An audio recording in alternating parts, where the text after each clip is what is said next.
Assalamualaikum warahmatullahi wabarakatuh. Selamat bergabung kembali bersama channel kami Baboning Primbon. Sahabat Baboning Primbon yang dirahmati Allah Subhanahu wa taala, seperti yang kita ketahui, jin merupakan salah satu makhluk Tuhan yang tidak dapat dilihat oleh mata manusia biasa. Memang beberapa tokoh Islam mengatakan bahwa jin terdiri dari dua jenis, yaitu baik dan buruk, di mana jin buruk adalah jin yang gemar menghasut manusia untuk berbuat dosa. Bahkan dikatakan bahwa jin bisa menghasut manusia dengan cara menyusut hingga dapat masuk ke seluruh darah. Dengan demikian, jin dapat dengan mudah menjerumuskan manusia untuk melakukan dosa dan maksiat. Namun perlu diketahui, Nabi Muhammad SAW bersabda bahwa ada 7 bagian tubuh manusia yang menjadi tempat kegemaran jin untuk bersemayam di sana. Kali ini kita akan membahas ke-7 bagian tubuh tersebut agar lebih diperhatikan kebersihan dan penggunaannya. Yang pertama, lubang mulut. Tempat yang pertama adalah lubang mulut manusia. Ketika manusia sedang menguap, jin akan berusaha masuk ke dalamnya. Maka dari itu dianjurkan ketika menguap, kita harus menutup mulut kita dan disunahkan mengucap istighfar untuk mencegah jin masuk ke dalam mulut. Dijelaskan oleh Abu Sa'id bahwa Rasulullah bersabda, "Apakah seseorang dari kalian menguap, letakkan tangannya pada mulut dan tutuplah, karena setan akan masuk bersama dengan orang-orang yang menguap tanpa menutup mulut." Hadis riwayat Muslim. Yang kedua, di bawah kuku manusia. Jin akan mengikat manusia melalui bawah kuku mereka. Semakin panjang kuku, maka semakin banyak jin yang bersarang di bawahnya. Oleh karena itu, umat muslim selalu disarankan untuk memotong kuku mereka ketika sudah mulai panjang. Dijelaskan oleh Abu Hurairah bahwa Nabi Muhammad SAW sabda, "Potonglah kuku-kukumu, sesungguhnya setan mengikat kuku-kuku yang panjang." Hadis riwayat Ahmad. Yang ketiga, lubang hidung. Banyak yang tidak tahu kalau dalam Islam dianjurkan untuk membasuh hidung setiap bangun dari tidur mereka sebanyak 3 kali. Hal ini karena ternyata jin juga ikut mengidap di batang hidung selama kita tidur pada malam hari. Rasulullah bersabda, "Apabila salah seorang di antara engkau bangun tidur, hendaklah mengeluarkan air dari hidungnya atau beristinsar 3 kali.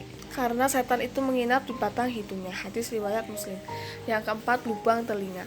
Bagian tubuh ini merupakan salah satu yang paling mengagetkan. Diceritakan oleh Abdullah bahwa ada seorang laki-laki tidur di sebelah Rasulullah SAW yang selalu tidur hingga pagi hari. Dan ketika ditanyakan kepada Nabi Muhammad SAW, dia menjawab, "Setan telah kencing di telinganya." Hadis riwayat Muslim. Hal ini berlaku bukan hanya kepada kaum pria, namun juga seluruh umat muslim. Bahwa sholat malam juga memiliki fungsi membersihkan telinga kita dari perbuatan jahat jin dan setan. Yang kelima, aliran darah manusia. Sungguh termasuk sulit mengetahui apakah di dalam tubuh kita bersemayam syaitan yang mengalir bersama aliran darah. Jika sudah begini, maka perlu ikhtiar yang lebih untuk bisa terhindar dari bisikan-bisikan yang mengajak kita untuk melakukan perbuatan dosa. Sebab itulah Allah melarang kita makan makanan haram, bahkan menghindari yang tidak jelas. Karena bersama makanan-makanan haram itulah syaitan masuk ke dalam tubuh, menggerogoti keimanan dengan menyelinap menyerupai malaikat, mempengaruhi hati agar semakin jauh dari ketaatan pada Allah Subhanahu wa taala. Dijelaskan dalam sebuah riwayat Imam Muslim, sesungguhnya setan itu berjalan dalam tubuh anak Adam melalui peredaran darah dalam tubuhnya. Yang keenam, lubang pusar. Inilah salah satu tempat yang seringkali diabaikan manusia. Cara dijaga kebersihannya, perhatikanlah jika setan teramat suka bersemayam di dalamnya. Pada beberapa kasus ruqyah diketahui jika jin yang menggodanya bersemayam di lubang pusarnya. Karena itulah sekiranya kita dapat memperhatikan agar senantiasa berusaha menjaga kebersihannya di setiap kali membersihkan tubuh. Yang ketujuh, lubang kemaluan. Tidak dapat dipungkiri, salah satu pintu masuk paling mudah bagi setan adalah syahwat atau hawa nafsu manusia. Maka tidak heran pula jika mereka gemar pada tempat-tempat yang mudah kotor dan kebanyakan manusia lalai membersihkan. Dalam Islam, kita sangat dianjurkan untuk secara rutin menjaga kebersihan area kemaluan, seperti salah satunya mencukur bulu-bulu. Sebab setan selalu mengincar dan gemar bersemayam pada lubang kemaluan, menggoda manusia agar melalui perbuatan zina yang jelas diharamkan oleh Allah Azza wa Jalla.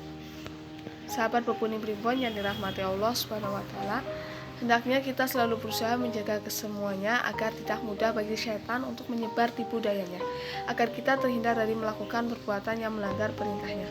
Semoga bermanfaat. Wassalamualaikum warahmatullahi wabarakatuh.